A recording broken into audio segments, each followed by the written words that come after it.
Hey guys, and welcome back to the BS Review. I'm Brittany. And I'm Steven. And today we are doing another reading vlog for you guys. If you missed it or weren't around when we did our first one back in, I don't know. Last year? July? Of last year? Yeah. It was a long time ago. We did it for the It book to movie adaptation. So we are back doing another one today, and this time we are doing Ready Player One. Yeah, it seemed like everyone really liked when we did our It series, so we're doing it again with Ready Player One. So we have been reading Ready Player One, and we're going to kind of go week by week as we read it. Yeah, so how this works is we will have a reading vlog, which is this video, and then we will also have a full book review that is spoiler-free. Reading vlog is obviously going to be like spoiler-filled because we're talking about details as we read them. So if you haven't read the book yet, go check out our review, which I think will go up before this. Maybe. If it's not up yet, we'll link it when it's up. So we are splitting the book into 4 different parts, and today we are going over the first quarter of the book. Essentially, I think we're doing the first 10 chapters. So let's hop right into it. What did you think of the first quarter, first 10 chapters? So this is a reread for me. I did this on audiobook, I think back in like 2015, 2016, and Steven is reading this for the first time. So we actually ordered 2 separate copies so we can read them at the same time, and that's what we've been doing, so we can read them together. She got the nice hardback copy, and I got the Well, we don't plan paperback. on keeping both of these copies, so we got like a nice hardback to keep, and then a paperback that we'll probably give away to a family or friend when we're done with this. I loved this book the first time I read it, and that has not changed so far in the first quarter of the book. Yeah, going in, I know nothing other than it's video gamey, and there are a ton of references. And Specifically 80s references. That's true, and the first thing that strikes me is that it has been very easy to read. I blew through the first 100-something pages of this book. So if for some reason you are watching this spoiler-filled reading vlog and have not read the book or are unfamiliar with the storyline, this is set in the near future and essentially a virtual reality gaming, or not even gaming, it's just like a virtual reality hub has been created where the whole world participates, and it's where you go to school, it's where you do your shopping, it's where you live life essentially in this virtual reality world.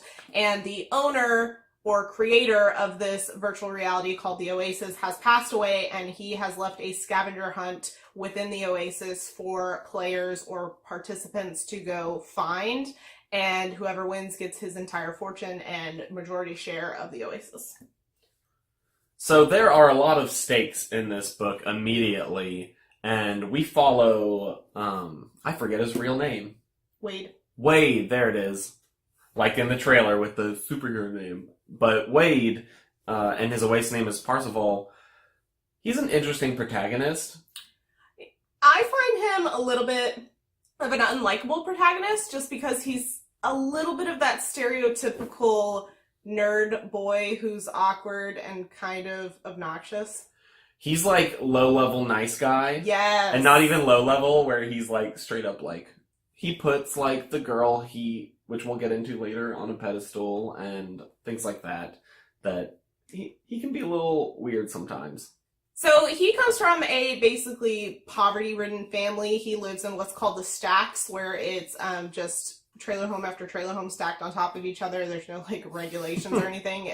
The world has gone to shit essentially with this Oasis being put into place. Nobody cares about the real world. Nobody cares about even elections and things like that, which they talk about a little bit in the book. And so essentially your virtual reality is your Oasis, your, it makes sense. That being said, the Oasis is super cool. It's my favorite part. I'm very interested to see how they portray it in the movie. I know we've gotten glimpses from the trailer, but it's just very small bits. But yeah, the world building in this book I think is really excellent, especially for the virtual reality world. So for those of you who may not know, we are 90s babies, and this book focuses mainly on 80s pop culture, which we're still pretty familiar with. But as someone who was not around or alive during that time period, I was worried the first time I read this that I wouldn't understand a lot of the references and I would be really just lost and not get it. And I will say that, especially a reread, I get a lot more, and plus I'm familiar with a lot of 80s pop culture that they're talking about, war games is a big thing. There's just lots of other references to 80s movies, 80s music, that has circulated throughout the decades, not just the 80s. I do think, being 90s babies, we have We still experienced a lot of that in the 90s, though, because the 80s kind That's of true. rolls into it. Whereas I would be curious to hear someone who was, like, born, like, 2004, how they feel about, like, this book reading it, because I feel like they would be even more lost, because none of those things, like, things like Back to the Future, we're like, oh, that was part of my childhood, even though it came before us, or even, like, Star Wars. But, I mean, Star Wars continues a little further, but I'd be interested to hear how, like, a even younger person knows about these things, because I feel like we still experience most of the references in this book. And the reason this is so 80s focused, even though it's set in the near future, is because the creator of the Oasis grew up in the 80s, and so that's his childhood, and he inserted a lot of the scavenger hunt has to do with 80s references and knowing your movies and knowing your music and TV shows and all the pop culture. So that's why it's so heavily ingrained in this. And it resurfaces a lot once he passes away and this competition starts, is everybody just gets so obsessed with 80s culture because they need to know it in order to find these eggs that they're looking for and gates that they have to get through to get the final prize. That was the funniest part to me, is they said that 80s culture totally came back into fashion. So, like, all the 80s clothes and, like, mullets and all that stuff came back in. And I was just like, what a weird concept to have, like, a time period just come back in full force because of the thing that one man did. So our character, Wade, is, like, a gunter is what they call them. A hunter. And so... Gaming hunter? Yeah, is that what the combo is? But... their job, they're trying to figure out these codes because everyone gets a message with a little riddle in it for the first key. So you have to find one key, open the first gate, second key, open the second gate in order. I think there's 3 gates total. Yeah, and so each time you beat one, you get another riddle for the next step in the puzzle. So this competition kicks off and everybody becomes obsessed with 80s culture, like we said, and they start doing a lot of research. And our main character was already very, I would say, obsessed with the creator of the Oasis and very fascinated by that culture and stuff like that. So he already knew quite a lot of it, and but he dives more into it. And it turns out that nothing really happens for like 5 years. So it's a really intense like riddle with all these people who have all these resources at the tips of their fingers still can't figure it out. The race kind of dies down after 5 years. People stop believing it's even real, besides some hardcore people. And so really you have people called Gunters who are still looking for it, and then you have this huge corporation who wants majority control of the Oasis because they want to add microtransactions, essentially. Whereas our main character wants it for the spirit of the free access to education, things like that. Because that's one thing in this is your education is free in the Oasis, essentially. And so the Sixers, as they're called, which is this huge organization, that they essentially cheat a lot, or at least that's the assumption, because they have like this pooled resource, which they're not the only ones who do that. There's also these like bands of Gunters as well. You know, it's kind of like creating your own party within like you have clans that you can join.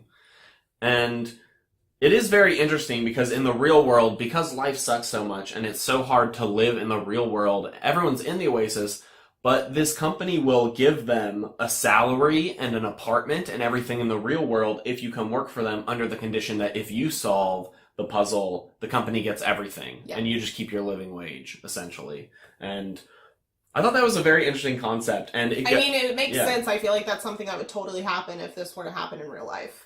Like, we'd probably be the people who would end up going and working for them, because it's a much better deal than not knowing and just kind of running around by yourself looking for clues.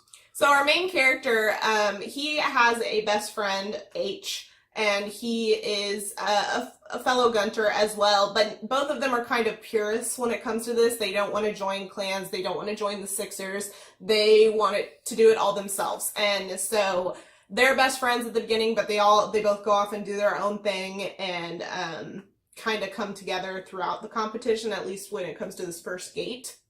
Yeah, because only one person can win the prize. There's kind of a pride thing, especially among like Gunter culture, where, oh, I get a clue and I might give you a hint, but I'm not just going to tell you because I don't want you to like pass me in this race, essentially. It's very interesting how their friendship works. So after 5 years, our main character ends up pretty much solving the riddle of where he has to go for the key. Solving the riddle doesn't give you the key, it just gives you the location of the key, and then you have to go figure it out from there. So he finds out that the first key is located on the planet or world within the Oasis where school is, and it's a non-PvP zone, so there's no combat or anything like that, and it turns out to be an old D&D reference, right? Yeah, it's an old D&D map, a campaign, essentially. Yeah, so he finds this tomb, and he goes down there, and he has to play this old school version, what was it? It's Joust. Joust, there you go. But it's like an old 80s game, right? Yeah, it's a classic 80s game, Joust. I think we've played You're Joust. more familiar with that.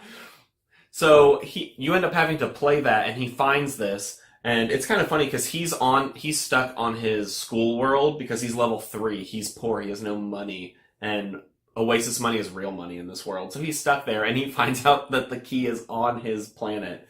So he goes into the tomb, he plays Joust, and he ends up beating the NPC on his first try. He has to fight a wraith? Wasn't it like a pharaoh or something? I think it was a priest. wraith. Some sort of dead guy summons a Joust game and is like, play me in Joust, which was pretty funny. He ends up actually beating him on his first try, becoming the first person to beat. Well, and it turns out that him and his friend H have played that game a million times, so. Yeah, and that's why he ends up winning. And that's also where we meet our, I think, third main character. So Artemis, as Steven said, is our essentially third main character. You've got Wade, you've got H, and you've got Artemis. And Artemis is this very popular, I guess, blogger in the Oasis world, who has also been a very big gunter throughout the past 5 years. And Wade is a little obsessed with her already, pre-meeting her and running into her in this tomb. A little obsessed. He's an obnoxious fanboy who goes a little too far. But he runs into her, and it turns out that she has been trying to beat this thing for 2 weeks or something like that. That's what she says. And so she found it before he did. She just hasn't been able to beat Joust because she's not as proficient in it as Wade is. And so that was interesting that he wasn't the first one to find it. And I thought it was interesting that he played it cool, and he was like, oh yeah, I just lost. I was trying to beat him, too bad. And she was like, bummer, well, I'll wait till it resets and I'll do it in 20 minutes. He's like, okay, bye. And then she's like, hold on, because his username starts blowing up on all the news, and because they have a leaderboard going that's been empty, obviously, and now his name is on it. Yeah, and so suddenly she sees his name on the leaderboard and is like, what? You beat it? So he ends up giving her a small tip on how to beat the thing. He just said to switch sides with it, essentially. So he helps her out a little bit after some witty banter, and obviously because he likes her, as it goes. Yeah, he doesn't make the best decisions when it comes to Artemis' character already. Yeah, so essentially that's how he gets the first key. And then from there, he gets another riddle, and I think he solves this one pretty fast, in a super day. Fast. The guy that he beats in the tomb gives it to him. Yeah, which I thought was interesting because this book, it starts out the first 6 to 7 chapters are in a day. Yeah, and I was true. Man, if this is the pace this book goes, it's gonna be slow. Well, the first 10 chapters are within a couple days. Which is true, but I do feel like it slowly has started sped up. So minus the 5-year gap. Yeah. That we jump. But for 6 chapters, it's 1 day, and then suddenly you get to be another day by the time you hit chapter 10. But he solves it pretty quick, and he ends up going to James Halliday's. There's a reproduction of his house. So there's an entire world, essentially, within the Oasis, because it kind of works like a universe where there's different worlds with different things and different rules and whatnot, and you do have to pay to transport between them. And luckily, he was able to go to this world because he also got a prize package kind of thing when he got the first key, so he could travel. And so there's a whole world of James Halliday's hometown, just copies and copies and copies of it. So he finds out that he needs to go to James Halliday's childhood home and dig through there, and he has to find a game to play. So that's essentially where we end the first 10 chapters, is he goes and he plugs this thing into the computer, and that's where it is. And he sees the first gate open, and that's all we know. Yeah. So that's a long form synopsis of it. I actually really liked it. I was very intrigued, and especially as the pace started to increase, I was very interested in seeing where the rest of the story goes. I will say I've seen a lot of people hate on this book, and I understand it because the main character is likable but not likable. Like, it just depends on your perspective. From my perspective, and this is coming from someone who doesn't like unlikable main characters, he's pretty unlikable. But I find that the world building is so unique and so interesting, and I'm just a sucker for, like, virtual reality and, like, nerdy things. So I really like it. It does have its problems, but that's okay. Yeah, I would say, I think I said earlier, it's a very easy read. Because of that, you could argue that it's not, like, the best written No, it could be. It's not. It's a fun, enjoyable read. It is not a critically excellent book. So if you go into it with that perspective, I think you'd really enjoy it. Yeah, if you go into it expecting, like, Jane Austen classic, I think you'll be disappointed. No. For me, it reads almost more like a YA book. Oh, for sure. Although it is adult. But I'm okay with that because, like you said, the concept is so interesting and novel. I don't think it's as novel now since this book has been out for a while, but all the world building's really cool, the concepts are interesting, and it definitely pulls you along. Like, I was reading and I almost blew past the chapter thing. And I was like, oh, I have to stop. So that's our feelings on it so far. We'll see if those change throughout our reading experience. This first check-in is kind of long just because, you know, we're introducing you to the book and the concept for this whole video. Our next couple check-ins will probably be a little bit shorter except for the last one as we'll wrap up the whole book. But yeah, so we will see you guys in about a week or two time, which will be about a second in YouTube land. See you in a second. Welcome back, everyone. It is week 2 check-in for Ready Player One and our reading vlog, and so we can hop right into it. So we left you guys a second ago to you talking about how Wade just went in through the first gate, but we don't know what the first gate held. So chapter 11 kicks off with what the first gate entails, which I found this concept fascinating. As someone who loves quoting movies and rewatching them a million times, this is me. So the first gate ends up being war games, and he has to get the quotes right, he has to get the mannerisms right, like all these details. He essentially has to go through like 2 whatever hours of this movie and hit everything, and you have to get like a certain amount of points or a certain percentage complete, I guess, to get through the first gate. Yeah, it's very interesting how different scenes you get points, but you have to get you can't miss a certain number of lines in a scene or you get like booted out. Yeah.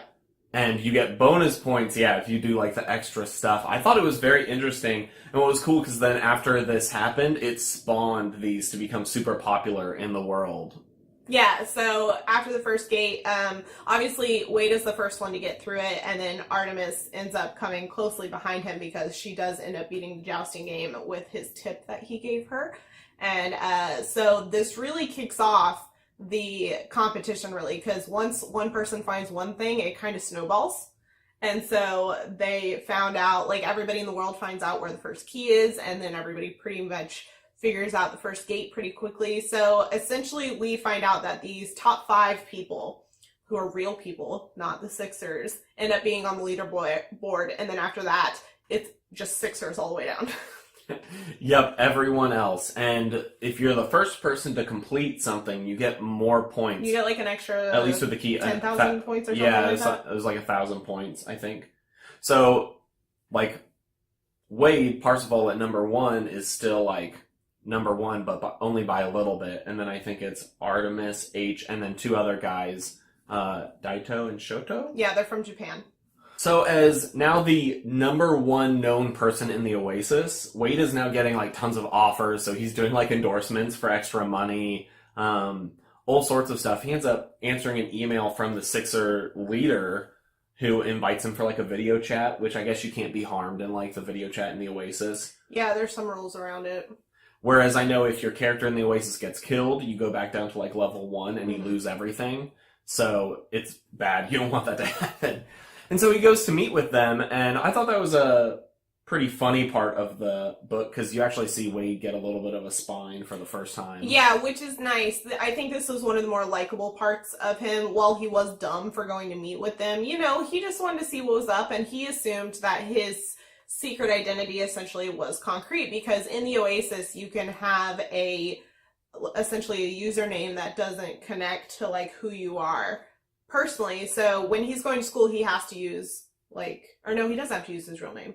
He just uses so everywhere in the Oasis so far, Wade has Parzival, and that's it. That's his name. And you're not supposed to be able to hack into people's personal information. Yeah, you don't know who they are. But it turns out that because Wade registered for school with his real name, his real address, all that information, the Sixers were able to bribe a principal who does have access to that information. And unfortunately, the Sixers have a ton of resources in order to do that.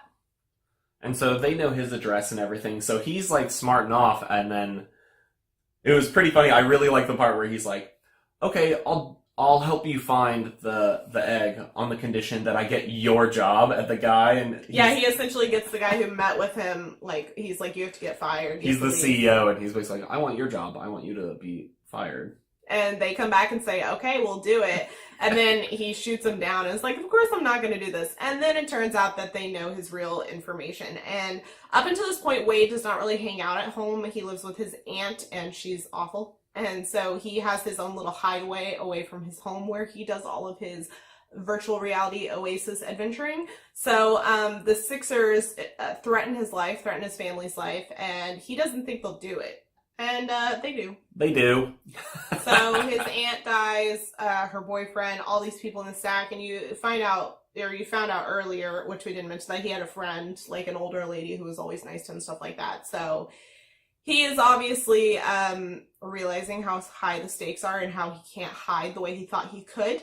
So essentially what happens next is H and Wade end up getting the top 5 people together in a chat room just to discuss what's going on and just have some camaraderie. Not to form a team, but to have some camaraderie. But also, Wade initially was like, he wanted to tell them that they needed to move or something, because if the Sixers tried to kill him, they're going to try to kill the other top 5 as well. Either recruit or kill. Right, so he goes to warn them, especially Artemis and H, but then they bring in the other 2 guys who are from Japan as well, who I think are brothers. Yes. Is that correct? Yes.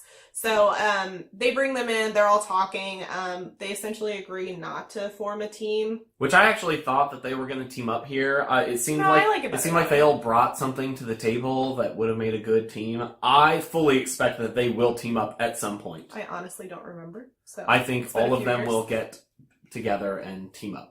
Well, the conversation goes fairly well, but at the same time, the 2 people from Japan, they kind of get insulted along the way. What did they get insulted about? H was being aggressive. Oh, yeah, a little bit. So they end up leaving kind of not on the best of terms, and they all just decide to go their own way after Wade warns them of what's going on.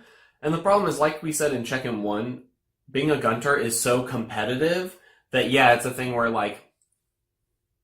on the honor system, it's almost like, oh, I respect myself too much to give you the answer. Or I respect myself too much to take an easy hint from you. I don't want to be told where the answer is. Not only that, but only one person can win. And so it's just on people's word if they'll share or not. So you could go through all of this process with a team and then not end up sharing. Which I'm guessing the clans have some sort of legal agreement mocked up between them. Probably. I think that's implied at some point. But for their team, obviously that's not something they had at that point. So after that meeting, we have a huge shift in scenery and just location, I guess. So Wade decides to go off to the main city. I forget what it's called, where the Oasis Isn't it Boston? But it's called something else. Is it? I don't remember. Anyways, he goes off to this big city, and it's essentially where the main servers for the Oasis are stored, so you get better connection, you get faster. No input lag. Exactly. So he ends up moving there because he has a lot of money now, because he's been doing endorsements with his avatar's likeness and stuff like that. He's been getting that kind of money, and also he's gotten prizes along the way for winning certain things. And in typical gamer dream fashion, so if he kills something and it gives him 3 coins in game, that is real world currency that you can then transfer to real world and buy stuff with. Well, because the real world and the Oasis interact quite a bit with each other. So he essentially buys a ticket, goes to the city, he gets his own apartment, and he starts setting up all this stuff. And along the way, he also starts a relationship with Artemis. Yeah, they end up talking a lot, and growing closer, and they end up doing all their hunting together. And you see, like, well, they don't do like strictly hunting together. Like they're just Yeah. like off doing things together, but they're still like hunting separately. So they're not formally teamed up or anything like that. They're kind of just they have their gunting and then they have their relationship and they're a little bit separate. and in classic obnoxious fashion, Wade gets so emotionally involved with her that I know they spend a lot of time together, but it's still over the course of, I feel like, weeks. I think Or it was months. a couple months. Yeah, but even that, like, he's like so in love with her, he basically stops hunting altogether and is just trying to hang out with her all the time. One of the cooler parts I found was the setup and how when you have all this money, the technology you can get to interact with the Oasis is like crazy high tech. So he ends up getting like a whole thing that like suspends you in midair, almost like the Assassin's Creed movie thing. It looked like where you like float in the air and you can like control things, and if you run, you know, it feels like you're running, things like that. Well, he has a chair that Yeah. can turn into like a standing up position that lets him like actually run for things. But what was also interesting is because the Sixers know his real identity, he essentially created an entire false identity to live his life. And so he gets this apartment and he also has this crazy like just security setup. So this is the coolest part. Like introvert me loves this, where like you have this door. It's like this essentially like a double system door, you know, kind of like that for submarines and stuff like that. And so anytime he orders something, they just like drop it off and they do like a confirmation process, and then they like close that door and then he opens up another door to get to it, so he never has to interact with anyone. I love it. Yeah, so the front door, he can leave it unlocked, and then once they deliver something, he can like lock that door and then open his to pick up his food for the day or things like that. It's fascinating. And yeah, his equipment is really interesting because he's obviously upgraded a lot of stuff with the money that he has. But along the way, he also ended up running out of money. So he's really low, and he's also been spending a lot of money in the Oasis to travel and to hunt for the clues. So he ends up getting like a tech job within the Oasis, to be able to pay his bills and stuff like that. And it goes through his just routine of figuring out like how to balance life and Oasis hunting and a 40-hour-a-week job. So I relate. So we've also learned throughout this book that James Halliday had a partner. They often compare it to the Apple duo that is famous in the real world. And so this guy ends up throwing this big birthday party within the Oasis, which is pretty unheard of. Like, he's kind of a recluse. Yeah, he's been a recluse. This is the first time he's thrown something. No, he does it every year. Oh, does he do it every year? They said he does, he does every year. I forgot. So he ends up throwing this big party, and it's a big A-lister party. So obviously all of the top 5 of the scoreboard gets invited, and so him and Artemis decide to go, and Sixers end up attacking and invading. Yeah, they bust through the ceiling, which I think we see this scene in the trailer because it's essentially a huge club, and there's like anti-gravity dancing up above, and I think you see that for like a second in the trailer, and I caught it. But an army of Sixers come blasting in through the ceiling, and I thought the James Halliday's partner was really cool. He was just like, no one messes up my party, and it shows. He has all this upgraded like weaponry because it is on a PvP planet. And being the like co-creator of the Oasis, like he's got some juice. Like he just like and like kills them all. And then we get to the bigger event of said party, where at this point Wade is not hunting at all. He is really just like hanging out with Artemis, and he is like, I love you. So I think it's at the party he says I love you to her for the first time, and she basically is like, whoa, back up. This is getting out of hand. I've let it go too far. This is getting distracting. And so she essentially breaks things off. And this is when Wade becomes insufferable. I know. I understand why a lot of people hate this book because of this particular group of events. So he essentially becomes a straight up stalker. Like, he sends her virtual reality gifts and messages on every single platform that he can imagine or try. Calls, voicemails, messages, sends people to interact with her, gifts. It's like, it's super creepy. Like, it's not okay. Oh my god. It's really bad. So, but basically through this whole process, he goes back to hunting a little bit, but he still doesn't have his heart in it. Like, he's very depressed.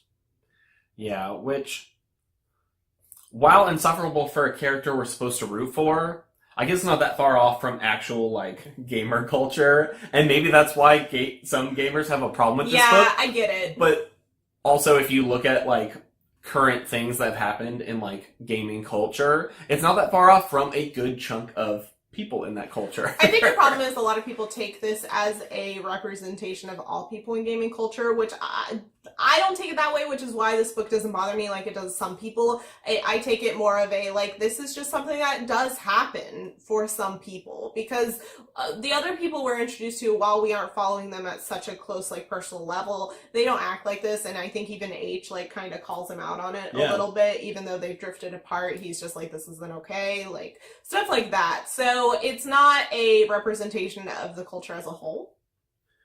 But I do think it shows, like, an aspect of that. And at the same time, the other 4 people who are out of the big 5 are completely normal people who play video games and do other things. Yeah, that we know of so far.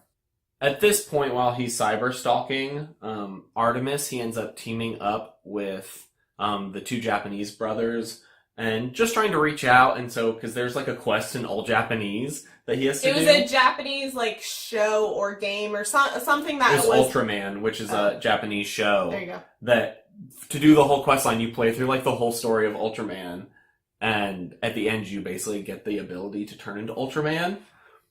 And so, it's all in Japanese, so he needs Japanese, so he reaches out to them, and they actually do, like, it takes him weeks, because it's, like, a stupid amount of levels, and they end up beating it together and growing a little closer along the way.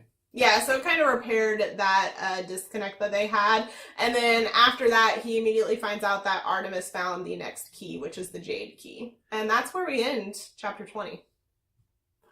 Overall, I feel like my pace of wanting to read this book keeps going, like, quicker and quicker. So we have both finished this book, and before we film the check-in, I'm like, I want to read more. I'm still really enjoying this book as we go. I understand the problems with it. I understand why people don't like it, so I'm not justifying those things, but I still personally enjoy it. I think that you can enjoy problematic things without, like, saying that's okay. Yeah, and I think the strongest aspect of this book continues to be the world. Mm-hmm. It feels like this book gives you, like, a peephole into, like, a whole room that you just want to be able to see everything in. And I'm excited for the movie, because we'll get to see more of that if they do a good job of it. We shall see. And I'm sure we'll talk about that later on. But I think we continue just to learn more about the world. It continues to get more interesting to me. And all the new details we find are just, they're fun to read, and it's exciting. So that's it for check-in number 2. We will be back in a moment for check-in number 3. Alright, it is week 3 of our Ready Player One check-ins for our reading vlog. It's only been a second for you guys, but let's hop right into it. A lot happened this week. Yeah, so we're still doing this in 10-chapter chunks, so this is for chapters, I believe, 21 through 30. So we left off last time with Artemis finally finding the Jade Key, and Wade has just been kind of dicking around because he's been sad. Been a little bit of a neckbeard. A little bit. But this has kicked him into high gear, so he has redoubled his efforts to figure out his clues, and this leads him to a planet that's basically just full of arcades, and through that, he finds this little, like, Easter egg area. Where he thought he was on the right track for the Jade Key. He was like, oh, maybe I'll figure it out. And he actually ends up getting a perfect score in Pac-Man, which I didn't know some of, like, the tricks that were mentioned. I'm assuming they're accurate. I would assume so. That he used, like, the dead space in the Pac-Man game, which I thought was cool. He ends up getting a special artifact. He doesn't know what it does, though. It's a coin. Yeah, but he's analyzed it and not been able to find any details about it, so he just saves it. And that's that. So then he keeps adventuring. Yeah, I have a feeling that's going to be a big deal later. Possibly. We'll see. I mean, any artifacts that pop up, we've been told that there are special artifacts in the Oasis that, like, are one of a kinds, and people don't always know what they do and all that kind of stuff. So I'm sure it'll come back around. So then he finally gets an email from H. And H finally gives him a hint, because he can't figure out the Jade Key at all, and he's kind of just stumbling around. And he finally gets a hint, and he goes and gets it pretty easily. Yeah, so he essentially goes and gets the Jade Key, and then from there he completes the second gate. Which was a Blade Runner It's the replicant test from Blade Yeah, Runner? it's that, which leads into another thing, and it's very, like, old game specific, so it wasn't really relevant to my experience with games, but, like, it was there. Yeah, it wasn't too far off from... I think the first gate was a little more novel, but I did like the second gate. It was still cool. And then the stakes continue to rise. Shoto shows up and tells Wade that Daito was actually killed in real life. In real life. So the Sixers, IOI, essentially hunted down Daito, which we find out that Shoto didn't even know his real identity. Like, they had met in the Oasis, they decided to team up, they didn't know each other's real identities, but they, you know, came across as brothers within the Oasis. And yeah, it turns out that IOI tracked him down and threw him off a building. And so Shoto's obviously very broken up about it and scared, and decides to share this information with Wade so he can be on alert. Yeah, it's clear the stakes are getting higher, and since they found Daito, clearly the rest of them are kind of in danger as well. And after that, he immediately goes and solves the crystal key, right? Yeah, he solves that one pretty quick and goes and gets it. And then up until this point, we know that Artemis, or we think that Artemis, but we know that the Sixers have found where the gate is for the crystal key. But, like, once they find the crystal key, they know where the gate is after that. But they haven't been very ostentatious on, like, their troops, like, amassing in one spot, so they haven't really given away the location yet. But then as soon as Wade gets the crystal key, they immediately throw up barriers and shields and everything around where it is, and it turns out to be Anorak's castle. Yeah, which I thought the crystal key location was pretty cool, because it was like, it's the location from like a Rush song, so it's like a sci-fi planet based on a Rush song. I was like, I thought that was super really cool. Detailed, Yeah. Like, have to deep dive into the whole Halliday lore thing. And he goes and plays like a riff from Rush on a guitar for a secret, and that one was fun. It was a little whimsical. Yeah, I thought that was cool. And so we're clearly gearing up for a big showdown. So I mean, the crystal key gate is the last one. That's the third one. Yeah. Like I said, so like in the first 2 check-ins, I believe we only got up to like the J key just being found. And over this you go through like 2 keys and a gate, true. And then you get to like this castle, and things are clearly heading somewhere. Yeah, I will say this past 10 chapters was a lot more fast-paced than the first 20 chapters. So the first half of the book was a little more drawn out and a little more evenly paced, except for a couple time jumps. But for this, like, we went through things quick. Like, there was no dead space. And I think it's clear that Wade is a much more likable protagonist when he is focused and doing things. When he's like figuring out the puzzles and stuff, he's much more enjoyable than when he's interacting with anyone really, but mostly Artemis. And right after the crystal key stuff, I actually was pleasantly surprised when they totally shifted gears and you don't know what's going on, and Wade's like, the police came to arrest me. Well, so yeah, so he starts talking about how he has to come up with a plan because no one can get into the crystal key third gate location because they put up this such intense, they put up this intense shield and multiple like defenses, and it's just a fortress and nobody can get in. And, you know, clans are trying, people are trying. Clearly, they need to come up with another solution. So Wade comes up with this plan. We don't know what it is yet, but we know that it involves him getting arrested and getting thrown into indentured service with IOI, which is interesting. Yeah, which I thought was a cool concept, that you're in so much debt, you actually essentially go work it off. Mm-hmm. But yeah, he goes in, and at first you really don't know what's going on. Like, you actually start to be like, oh, how did this happen? Yeah, I was really questionable about it at first. I was like, what you doing, pumpkin? I don't know if this will work. Whatever it is.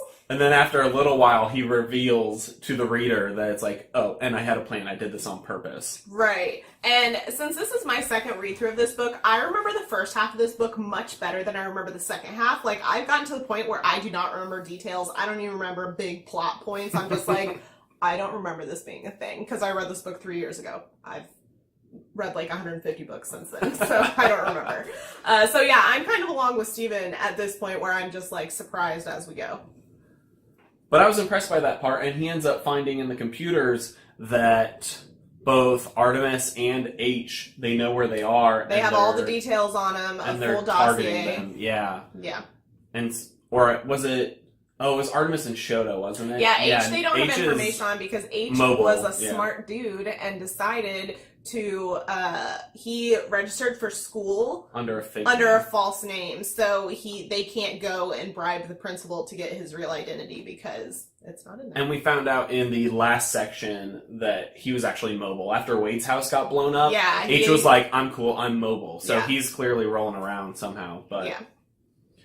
But he finds out that they're planning on eliminating both Shoto and Artemis the next day. So he's suddenly in indentured service like, well, I wasn't going to get out for 5 more days. Yeah, like he had a plan to get out at a certain point and do a thing, but he had to up his timeline because of this hit out on his friends. And so he essentially spends the next like night. He's kind of rigged his room to where he can like hack in, because essentially what he did is he auctioned, like he bought off of like an auction site these backdoor entrances to the software in IOI's like databases and everything from somebody who used to work for the company. And he has no guarantee that those will work, but he's kind of banking off the fact that they do, and they do. And so he is hacking into their systems. That's how he found out all the information about his friends, and that's how he's doing whatever he's doing. We don't know what it is. His goal is to set stuff up to take down the orb that's blocking the third gate in the game.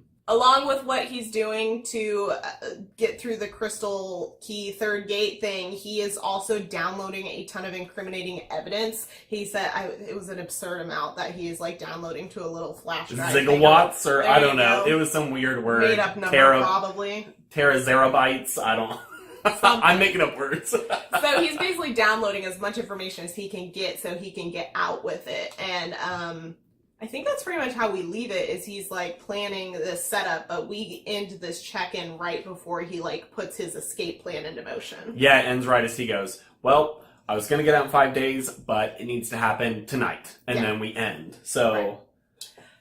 One other detail that we did miss earlier is that when he was getting the jade key, I believe, or the second clearing gate, the second gate, he is gifted and gets to choose a robot. It's basically like what I imagine in Pacific Rim, yeah, like a big robot. And he picks this obscure like anime one. Spider-Man. There you go. Which is like Spider-Man and hilariously very similar to Ultraman. It's like a big like man robot thing. Yeah, but Spider-Man's like a Power Ranger / Spider-Man combo. Well, and we found out when he got this that some of the slots were already like grayed out. He couldn't get them because previous people had gone through, like Artemis and I think what's his name with IOI already got one. Oh, Sorrento. There you go.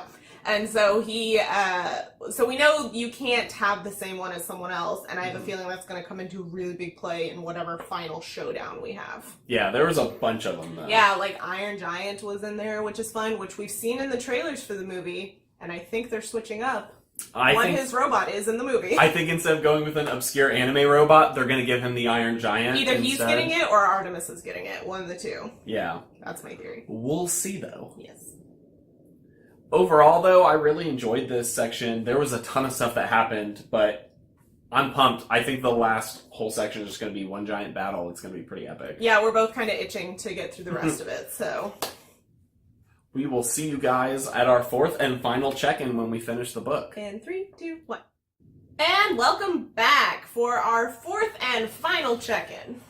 We finished the book. We're done. All right, end check-in. Bye. No, just kidding. So let's talk about the grand finale of this book. We have been doing this check-in in 10-chapter increments. There was only, I think, 9 chapters left of the book. So this is chapters 31 through 39, which includes the finale. I really liked it. Yay! I thought if the movie can reproduce the ending of this book, well... We'll see. It'll be friggin' epic. Well, before we get into that, let's talk about where we ended our last check-in 2 seconds ago. So, Wade was about to escape IOI. So he ends up going through all of that with some shenanigans. He kind of like walks his way out by stealing like clothes, you know, classic escape maneuvers, nothing too crazy. But he had shipped himself like a haptic suit and all that jazz, so he has to go pick up that. And then he plops himself into a basically like computer cafe, but it's like an Oasis cafe. and rents a booth to plug in and talk to his friends, because he's been off the grid for, I think, at least like a few days at that point. It wasn't much longer than that, was it? It was like a week. Was it? Yeah. Okay. Yeah, I think you're right. I think it was like 8 days. Yeah, it was something like that. And everyone's like, where have you been? And he told Artemis and Shoto's like, you guys gotta go because they know where you are. They're coming for you. And so all the remaining, like, top 5 characters are all in a chat room. And then Og actually shows up, co-creator of the Oasis, into their chat room, which is not possible. Yeah, so we had this little tease way earlier in the book when they were in the chat room and they had seen that some comic books fell off a table, which shouldn't be possible, like no one was there, and then, you know, H just chalked it up to a glitch. Was not a glitch.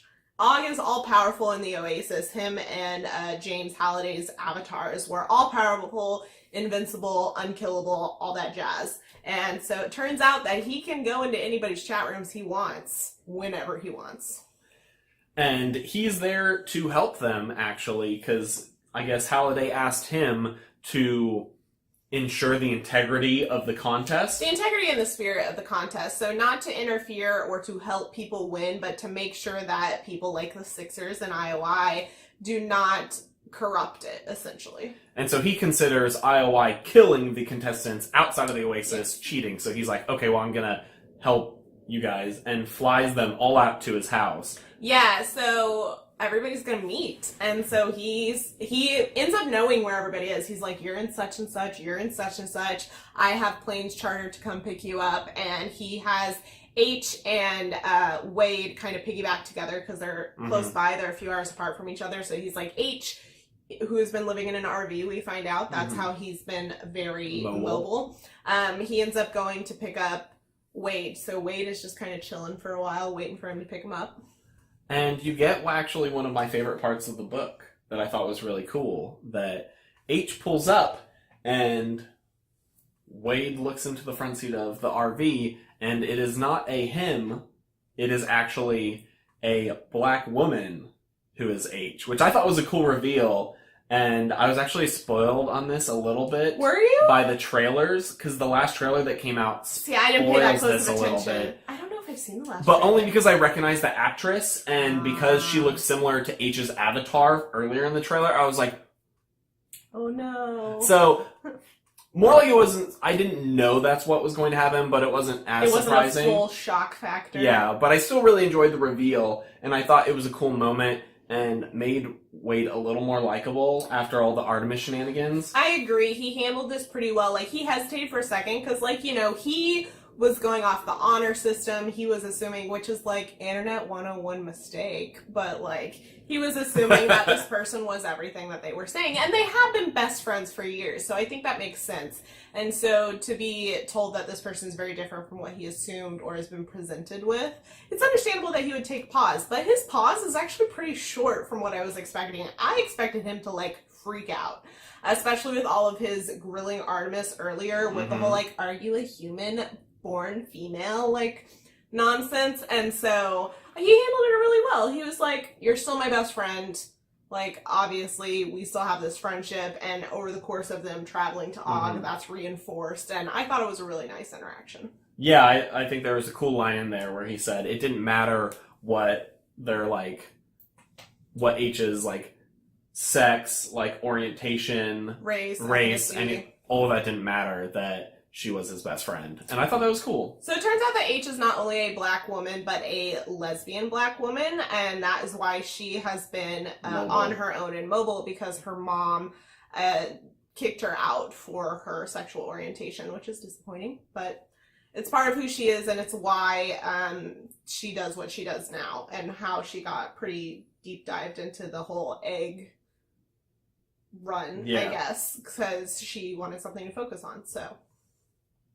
But I thought that was a cool moment, and then after, you know, they kind of RV trip over to Og's castle, and when they get there, Artemis and Shoto are already in the game, and Artemis is like, I'm not seeing you beforehand. Yeah, so essentially Og has set up these, like, rooms, essentially, or for them to plug into their haptic suits and all that jazz, and just get involved.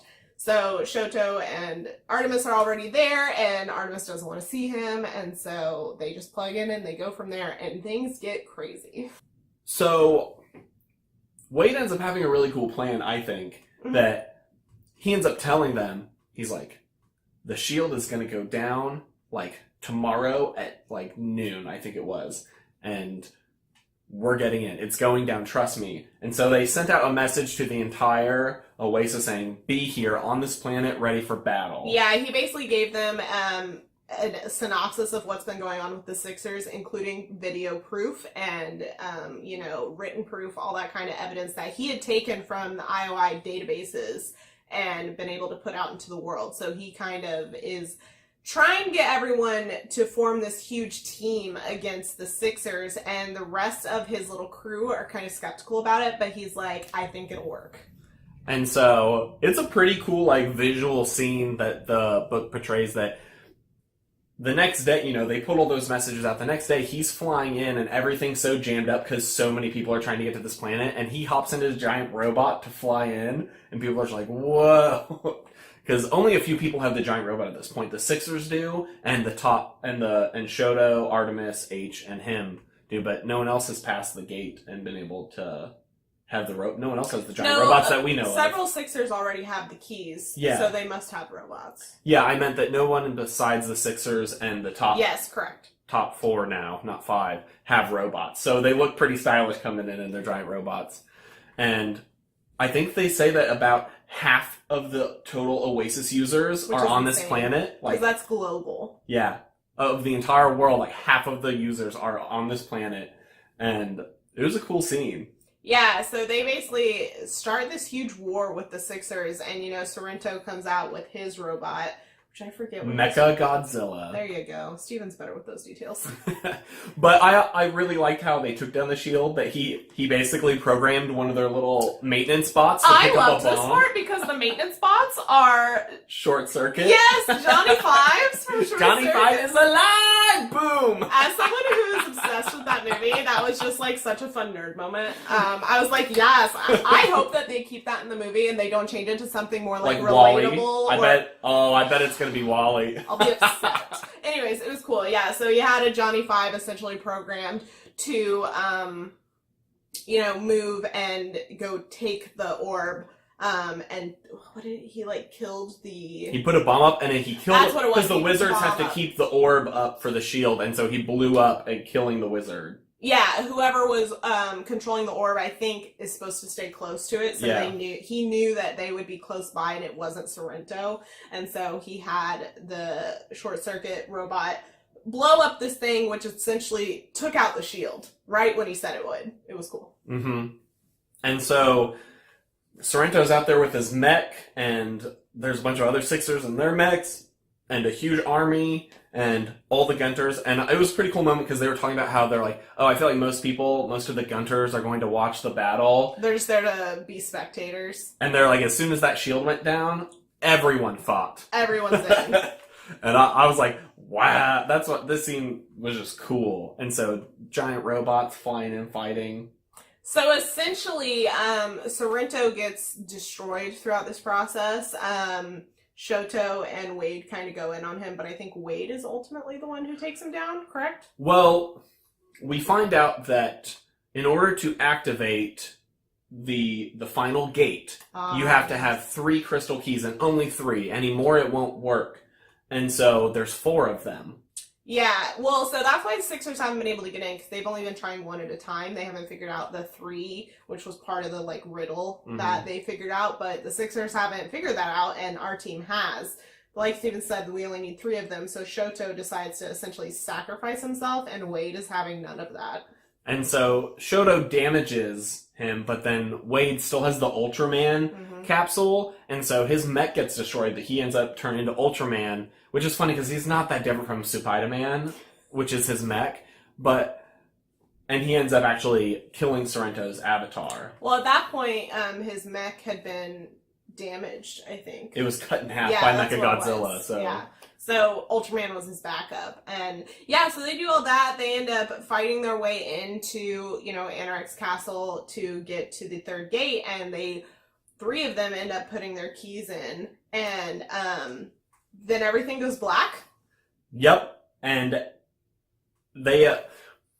since they have these artifacts like the shield, they bought one a while back that the book teases earlier. That's essentially Somebody bought it. We don't know Yeah. who. It had gone up for auction. It was this artifact that was it the catalyst or cataclysm, something like that. Cataclysm.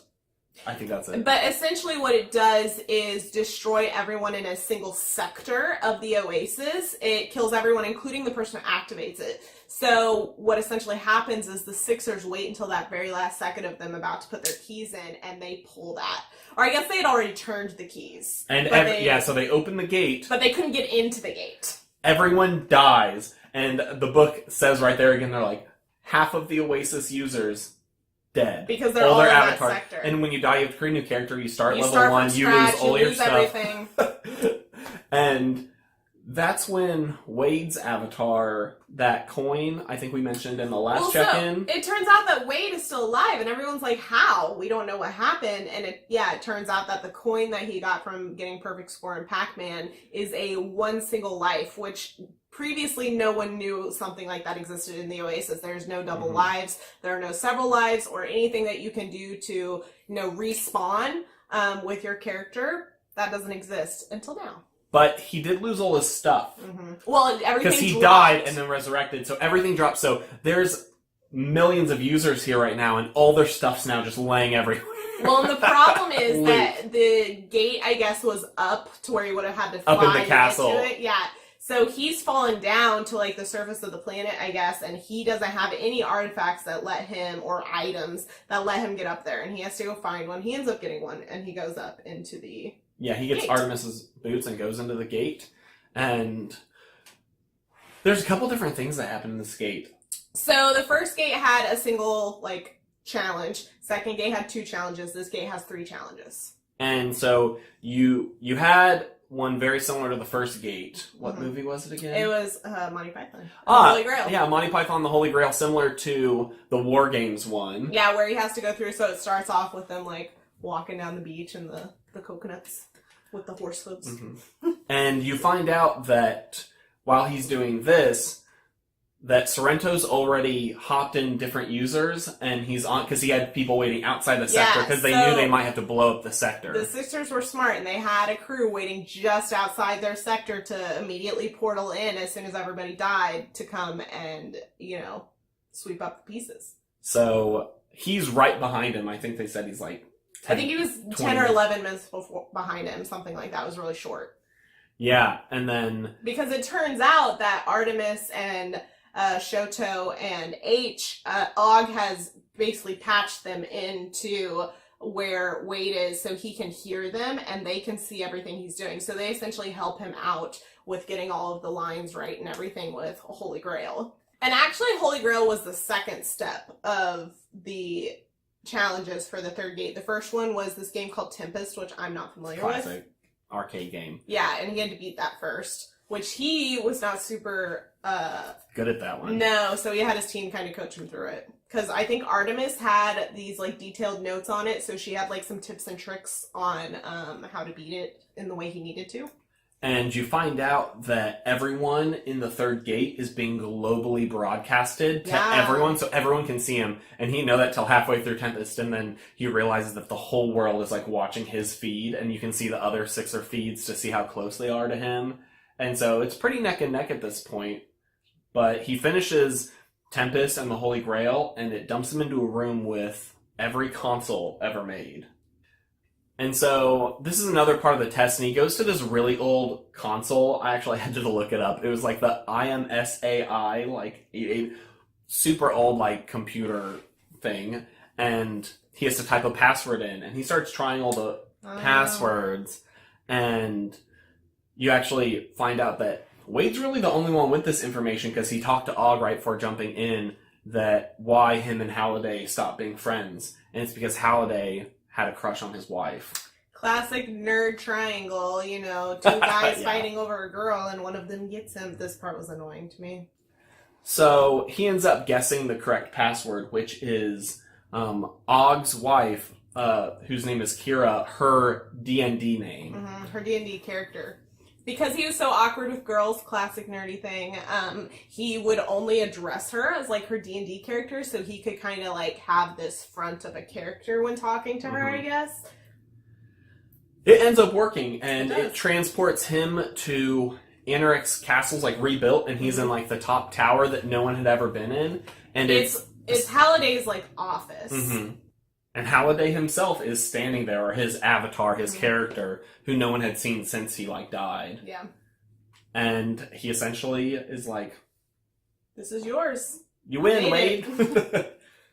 And I thought that was pretty cool. And interestingly enough, and I thought the book was going to go a way different direction. Yeah, so Halliday ends up giving him, like, the keys to the Oasis, which we knew he was giving him, but he also gave him this essential abort button that lets him turn off the Oasis if he wants to. Permanently shut down, delete all storages of the Oasis. It goes away forever. And I could have sworn that he was going to push it. I wholeheartedly expected that to happen. And might have been a better ending. So essentially he, gets all of the good things, and he had agreed before he went into the third gate that he would split the winnings with his crew, and he, like, made that as a public broadcast, so it's, like, in writing, in video form, essentially. So he wins. He gets everything. He won everything. And then you get a cool scene because he, like, poofs out of the castle. Essentially now, he can wish anything. Yeah, he becomes all-powerful, indestructible, everything that Og has, plus a little more, I think. He can manipulate the Oasis. Og can't do this, where he can essentially verbally wish something, and it happens. So, like, he immediately goes, revive their avatars, and they'll poof back to life with all their stuff, which has never been done before. Yeah. And a bunch of Sixers are standing there, and he's just like, delete, and yeah, they'll he just poof. kills all their avatars. And so what he decides to do after this is he basically turns in all of the Sixer information, which I think he had basically already done. He had released all the information, but basically we have this kind of epilogue thing that happens where, Sorrento gets arrested. There's a whole bunch of, like, I think the FBI is who comes in and, like, starts implementing those consequences.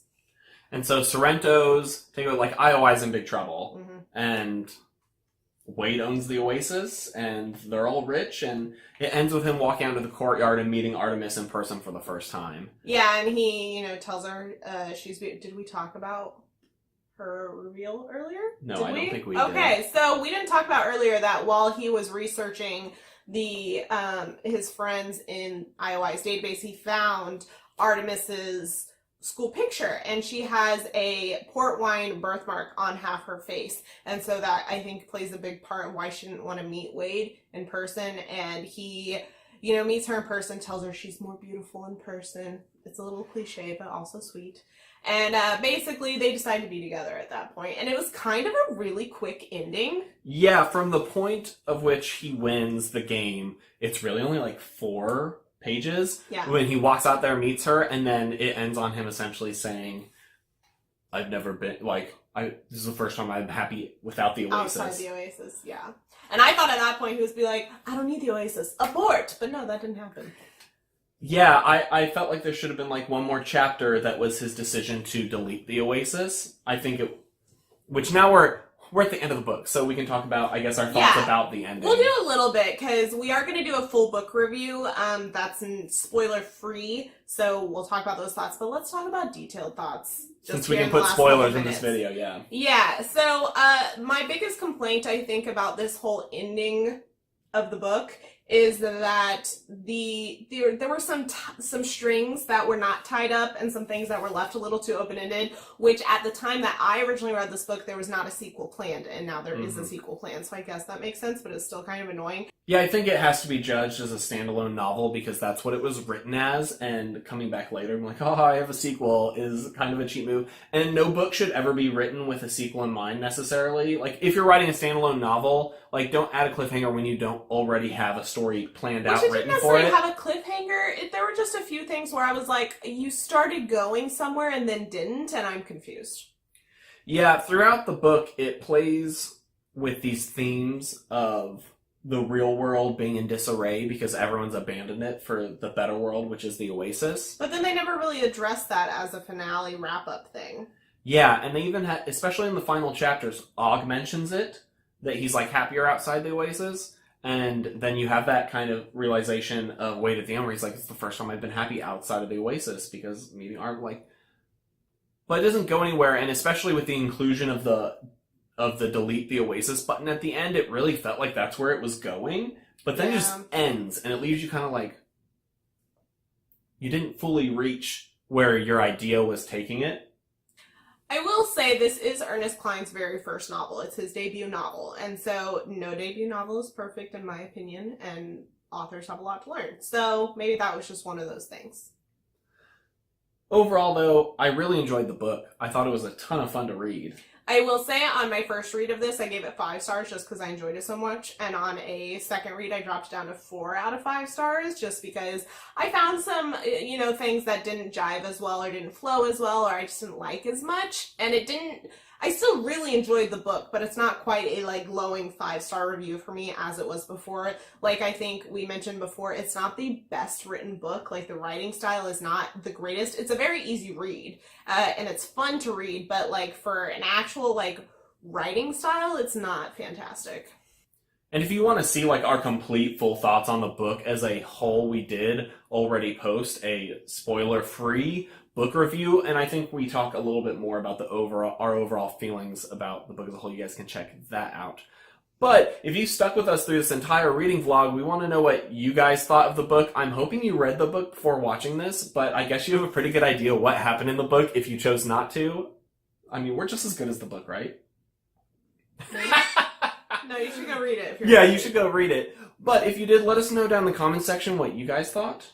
This is the second reading vlog style video we have done on this channel. The first one was our It series. If you're interested in seeing more like this leading up to big book to movie adaptations, let us know what you want to see. I'm a huge book reader. I'm always up for it, and Steven's been getting more into it. So we want to hear your suggestions. And if you did like this style of video or just this video specifically, give us a thumbs up down below. It really lets us know that we should do more of these. And if you like us and haven't subscribed yet, you completely should join the Review family. We have lots of different kind of fun content on here. We got video games, we got books, we got movies, we got TV shows, a whole plethora of things. So if you're interested in checking out any of those kind of videos, you can check them out over there. And we will see you guys in the next video. Bye!